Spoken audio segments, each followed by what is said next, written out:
ตำพริกกะปินะเจ้าแม่ตำหอมเตียมก็ได้ใส่หอมเตียมนักหน่อยวันนี้ตำนักไปกอกตำใส่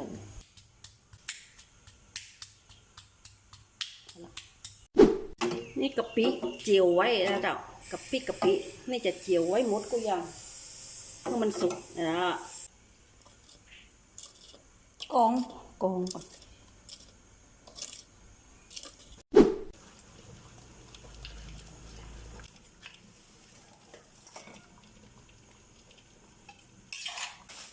แค่หมูไล่มัน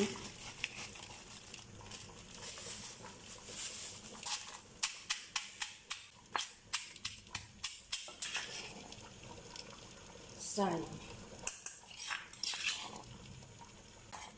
ซองเดียวก่อนเนาะมะเขือใส่เม็ดมะเขือเอาเลย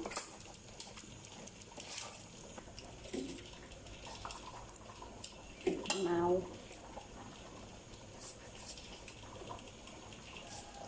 เขือด้วยนะเจ้าที่เอาซ่าวันนั้นน่ะเม็ดมันมีประโยชน์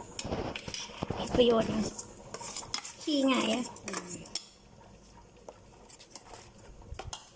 น้ำพริกกะปิของคนเมืองนี่เปิดใส่เม็ดมะเขือเพราะว่า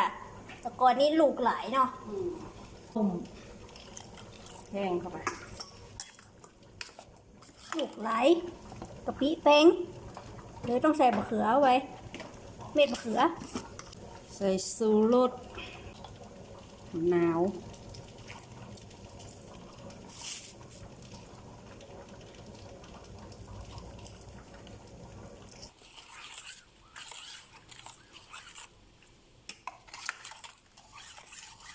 หอมมะนาวหอมกะปิเขาเคี่ยวแต่ต้องส้มเผ็ด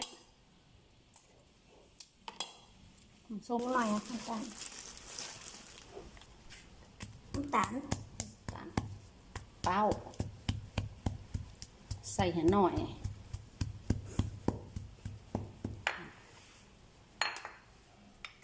ใส่หนักกระจะหวานเหมือนลำ